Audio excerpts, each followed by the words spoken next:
Ya kalau udah berumur kan agak capek ya dari pagi biar udah bisa dimulai. pertanyaan Mas saya jawab. Depan Bu. Ya. Ya mulai. Siapa yang mau tanya? Ibu ini kan telah selesai menjalani pemeriksaan ya terhadap kliennya Mario Teguh. Ini Pak Mario Teguh dicecar berapa pertanyaan? Jangan bilang dicecar. Ada kamera Bu. Kita santai-santai aja. Lihat tengah, Bu. Tengah aja Bu, Lihat tengah Bu. aja. Oh, ke tengah, tengah. Ya. Tengah aja. Iya, jangan Bang, dicecar apinya ya. diturunin Bang, tangan. Ditanyain berapa pertanyaan? Kita menjawab ada 28 pertanyaan. Seputar apa aja tuh? Udah Bang. Ya, seputar pengetahuannya tentang apa yang terjadi masalah net 89 yang jelas. Klien saya Pak Mario Teguh sama sekali tidak mengetahui dan bukan member dan tidak memiliki akun dan tidak terlibat aktivitas dalam net 89 atau PTSMI.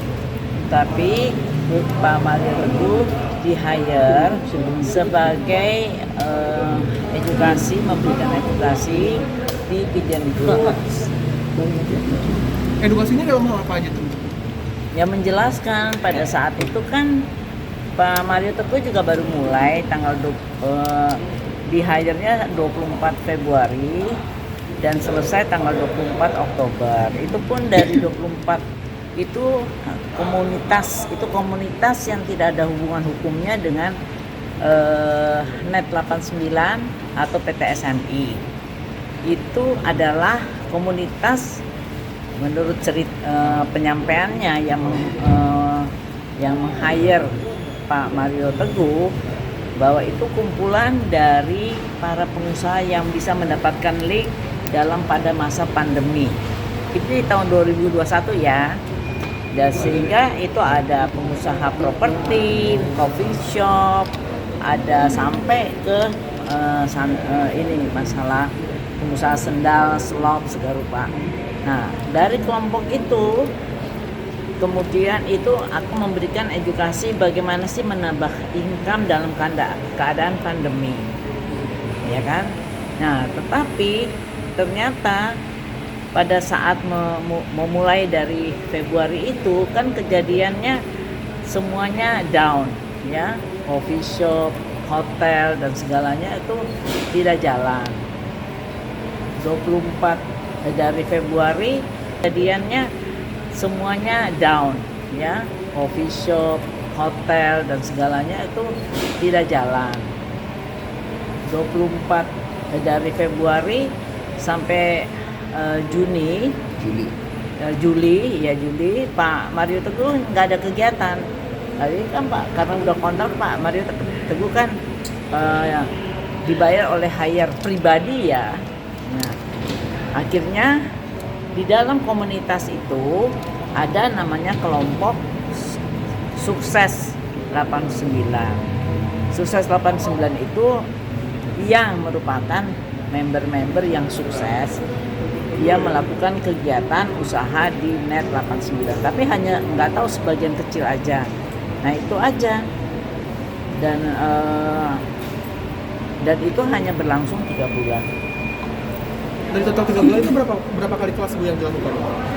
Itu bukan coach ya. Saya mesti jelaskan, ini bukan coach, menjelaskan secara general bagaimana pembelajaran edukasi kepada kelompok itu saja untuk bisa menambah income. Dan untuk masalah orang-orang yang sukses 89, dia sendiri yang melakukan testimoni. Nah, tapi walaupun mereka melakukan testimoni, Pak Mario itu menjelaskan namanya investasi suatu usaha itu ada up and down, ada namanya risiko. Itu Pak Mario itu kan memang seorang yang pernah diperbankan, jadi menjelaskan segala risiko dan setiap ada untung pasti ada risiko. Jadinya dijelaskan kalau memang mau mengikuti orang yang sukses di 89, tentunya jangan menggunakan uang sendiri yang untuk yang di dalam kebutuhan sehari-hari. Kalau dia buntung gimana? Terus kedua, jangan minjem uang. Dan hal-hal yang jangan nanti merugikan. Itu aja. Tapi sebelum menerima hayaran dari Net 89 ada kecurigaan gak sih bahwa Apa? ada kecurigaan gak sih sebelum Oh, terima kita nggak hayaran? pernah tahu kegiatan Net 89 kenapa mesti curiga. Hmm. Dan kita mendapatkan semua perizinannya itu kita dapat. Itu perizinannya semua lengkap dan pernyataan-pernyataan bahwa ternyata Net 89 ini kita ambil dari Bahwa apa? ada kecurigaan gak sih sebelum Oh, terima kita nggak hayaran? pernah tahu kegiatan Net 89 kenapa mesti curiga. Hmm. Dan kita mendapatkan semua perizinannya itu kita dapat. Itu perizinannya semua lengkap dan pernyataan-pernyataan bahwa ternyata Net 89 ini kita ambil dari itu ya, internet ya.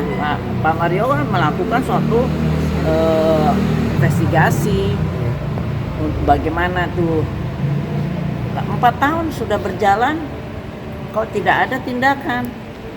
Jadi siapa yang bisa mengetahui bahwa itu tidak benar atau penipuan? Kan tidak ada yang tahu. Dan Pak Mario kan tidak terlibat. Jadi sekali lagi saya bilang Pak Mario bukanlah brand ambassador. Kedua, Pak Mario juga bukan terlibat dalam aktivitas dan member maupun apapun yang berkaitan dengan Net 89 dan PT SMI. Ketiga, Pak Mario tidak hanyalah seperti biasa dibayar untuk sebagai edukasi saja. Bagaimana ini banyak Tapi Pak yang Mario Teguh kenal dengan Iya, para konsultan. tersangka. Apa? Dengan Reza Tapi Pak Paten. Mario Teguh kenal dengan tersangka. Apa? Seperti Reza Paten. Apa? Gimana tadi? Pak Mario Teguh kenal dengan para tersangka. Tidak. Tidak sama sekali. Yang tadi sudah ditanyakan. Oh ya. Sudah ditanyakan apakah kenal dengan Reza Paten. Tidak pernah kenal, apalagi berbicara langsung. Tapi pernah melihat waktu perpisahan stopnya Pak Mario Teguh